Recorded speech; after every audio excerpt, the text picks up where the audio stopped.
Hello friends, आप लोग कैसे हैं?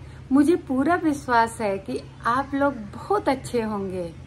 आप सभी का मेरे आज के ब्लॉग में बहुत बहुत स्वागत है। फ्रेंड्स, अब हम लोग गांव जाने का प्रोग्राम बना रहे हैं। वहां पे जाके सत्यनारायण भगवान की कथा सुनेंगे। तो आप लोग भी आइए, हमारी कथा में शामिल होइए और भगवान जी का कथा सुनिए। चलते हैं गाँव और सत्यनारायण की कथा में शामिल होते हैं। तो चले। ओम भुवा स्वाहा। मैं और मेरे हस्बैंड कथा सुन रहे हैं। पंडित जी हमारे बहुत पहले से आ रहे हैं, यही हमेशा आते हैं। पहले इनके पिताजी आते थे, अब ये आते हैं। तो मैं और मेरे हस्बैंड कथा सुन रहे हैं। अब ये हवन शुरू हो गया है।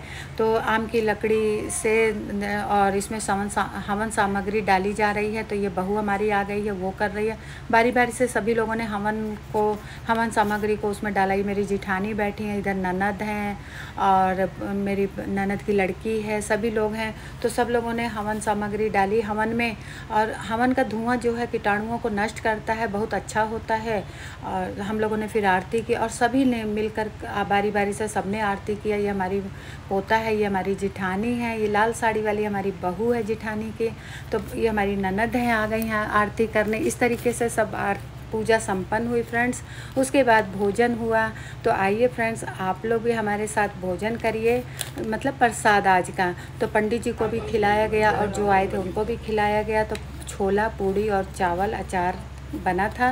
तो यही सब खाया। उसके बाद मैंने शाम की तैयारी शुरू कर दी। तो आलू और परवल की मैंने सब्जी बनाई। मैंने अपना प्रसाद पूरा नहीं खाया था, रख दिया था क्योंकि काम करना था। मैंने सोचा बाद में खाऊंगी। दाल और चावल भी बनाया। तीन दाई खा, चार दाई खा, नैहरे ननियौरे आई, चार पुस्त पे खाए अपन पेट भर। मैं अपनी ननद को चिढ़ मजाक कर रही थी कि आप बार बार खाने ही बैठ जा रही हो। बता दो क्या खा रही हो दीदी? मीना दीदी हमारी भांजी हैं और ये देखो अकेले इतना आम खाने में जुटी पड़ी हैं। और इनका मुंह देखो, अभी 2 पूड़ी खाई हैं, दाल वाली पूड़ी भर भर के। फ्रेंड्स, ये मजाक चल रहा है। अब बोल नहीं पा रही हैं बिल्कुल भी। ये देखो कुछ है कैसे 1000 या 2000। वो भांजी थी, ये मेरी सास है। और ये बगल में जो खा रही हैं ये मेरी जेठानी है। ये भी जुटी पड़ी हैं, सब लोग बैठे हैं घर के, एक हमको छोड़ के। दीदी इधर दिखाओ, कितना खा ली हो सुबह से? गिनते नहीं है हम। ये खाते वक्त गिनती नहीं, सब खा खा के खत्म करे। इतना आम था, लेकिन मेरे को किसी ने कहा कि तुम भी खा लो। इनका बेटा हुआ पर कहिए आए का जानी कब आई हैं। ये जो बुद्ध के आई हैं। सब लोग आम खा रहे थे। मैं अपनी गाय और गाय की बच्चिया के पास आ गई, उनसे खूब सारी बातें की। हमारी गाय की बच्चिया और गाय बहुत ही अच्छी हैं। देखिए कितने प्यार से अपने को सहलवा रही हैं ना। और इधर देखिए भाई बहन का प्यार। ये मेरी ननद है, ये मेरे हस्बैंड अपनी बहन को कुछ समझा रहे हैं मोबाइल में। देख के अच्छा लग रहा था। नेक्स्ट सुबह हम इलाहाबाद के लिए वापस आ गए गाँव से। तो रास्ते में हमें बहुत गर्मी लग रही थी, प्यास लग रही थी। तो हमने कोक वगैरह पिया, फिर आगे का सफ़र तय किया। और घर पहुँचते ही सीधे आश्रम गए। सबने मिलके मेडिटेशन किया, फिर कुछ मीटिंग अटेंड किया, सबसे बातचीत किया। उसके बाद में कुछ मीटिंग और भी थी 1 घंटे के बाद में, थोड़ा सा रेस्ट करने के बाद। तो वो भी मीटिंग अटेंड किया। और उसके बाद में हमारे चारी जी का बर्थडे आ रहा है, तो इसलिए उसी पर डिस्कस चल रहा था। तो हम लोगों ने कैसे इसको करेंगे कैसे नहीं, तो वही सब बातचीत चल रहा था। उसके बाद सबने मिल कर के प्रसाद ग्रहण किया। तो फ्रेंड्स, आप लोग भी आइए हमारे साथ प्रसाद खाइए। आज के प्रसाद में शनिवार के उपलक्ष्य में खिचड़ी है, चपाती है और सब्जी है, खीर है। तो आइए फ्रेंड्स, देखिए आप लोग भी खाइए। तो हम लोग साथ में बैठ के प्रसाद ग्रहण किए हैं। और उसके बाद में निकल आए घर। लाइट नहीं थी घर में, तो नींद नहीं आ रही थी और सुबह जल्दी फिर से निकलना था।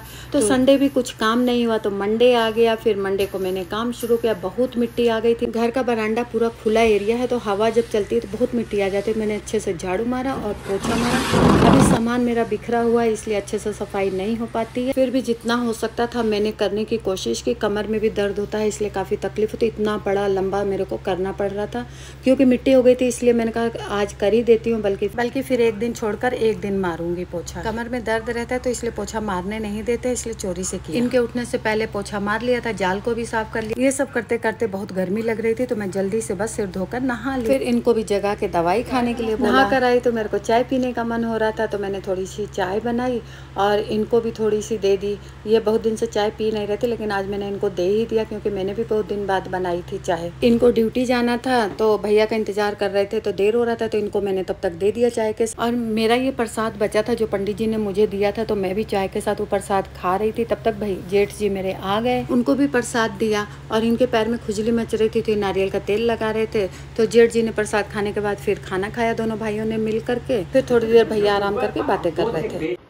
मतलब जो आपने हार्डवेयर गाड़ी की कमाई की थी, गवर्नमेंट ने ये कहा जितना आपने जमा किया है उतना भी नहीं मिलेगा, लेकिन ये है कि आपको देगा, तो वही दे दिया था दोनों जन को। देखो कोई भी काम कोई भी करता है तो क्या सोच के करता है, इससे हमें घाटा होगा। मेरा गोल्डन फॉरेस्ट में पैसा बहुत डूब गया था, उसी पे चर्चा हो रही थी और बीच में कुछ और बातें होने लगी। फार्म खरीदने में 6 लोग थे। तुम सोचो वो 26 में से कोई एक लड़का ऐसा बता दो कि जो हाई स्कूल फर्स्ट क्लास हो और केवल इसी उद्देश्य से आया हो। नहीं, सब लिहाड़ा ही थे कि चलो किसी तरह हम एक लिहाड़ा ये भी कहते हैं। गुंडागर्दी ना, तो वो गुंडागर्दी वैसे खुल के नहीं कर सकता, ऐसे कर सकता। अब वो गुंडागर्दी करने के लिए लेकिन इन्होंने कहा कि बिजी हो जाऊंगा, पता नहीं कैसा होगा। नहीं है, देखो बच्चों के बदौलत से तो होता है, लेकिन क्या होता है ना, उसकी भी एक लिमिट होती है। ऐसा नहीं कि अब आप एक बार हो सकता है उभरते हुए उसको आदमी को कुछ दिन के लिए रखेंगे, लेकिन अगर वो सोचे तो उसका रिप्लेसमेंट आएगा। जो है 95 साल का था, ऐसे कांपता था, ऐसे बैठा है, हाँ इधर किया, दो दवाई इसको बोला, बगल वाला लिख रहा फिर, हाँ 2 दवाई बोला, हाँ और 200 रुपया एक से था। हम कहा ससुर भाई तो 1 मिनट में देख रहा और 200 रुपया था, तो आप सोचो कितना पैसा कमा रहा था। इसलिए एक व्यक्ति बहुत समझाते थे, देखो पढ़ाते समय बच्चे को मत करो, किसी भी हाल कुछ भी हो, बाद में उसको कोई दूसरा वो करके तुम करो, लेकिन कहाँ होता था दूसरों को पढ़ाने में। आप हमारा पेशेंस देखा जाता है, बहुत बर्दाश्त करना पड़ता है। अपने बच्चे के लिए नहीं पेशेंस, अपने बच्चे के लिए तुम कुछ भी हो हाथ उठ जाएगा तुम्हारा, उठ जाएगा पक्का, सही बात है। इसलिए लोग भेज देते हैं। हाँ पढ़ाने के हो। हाँ, घर में अपनी मम्मी सिलाई कढ़ाई जानती है, लेकिन लड़कियां दूसरे के यहाँ जाके सीखती हैं, इसीलिए। जेठ जी समझा रहे थे कि पढ़ाते समय बच्चों को नहीं मारना चाहिए, लेकिन हो जाती है गलतियां, माँ बाप मारना नहीं चाहते हैं। तो जेठ जी चले गए हैं, अब ये भी ड्यूटी के लिए तैयार होने लगे थे। उसके बाद मैंने भी दोपहर में अपने कपड़े उपड़े धोए और शाम हो गई, ये भी ड्यूटी से आ गए और जेठ जी आए हैं डिनर करने। दोनों भाई मिलकर डिनर किए हैं और फिर अपना बातें करने लगे। तो मैं बर्तन वर्तन धोने लगी, मैंने कहा बर्तन धो के रख देती हूँ क्योंकि सुबह फिर मेरे को जल्दीबाजी काम रहता है, तो मैंने कहा फिर आराम करूँगी। तो फ्रेंड्स, अब मैं यहीं पे एंड करती हूँ अपने इस वीडियो को। तो आज का हमारा ब्लॉग कैसा लगा, उम्मीद करती हूँ ज़रूर अच्छा लगा होगा।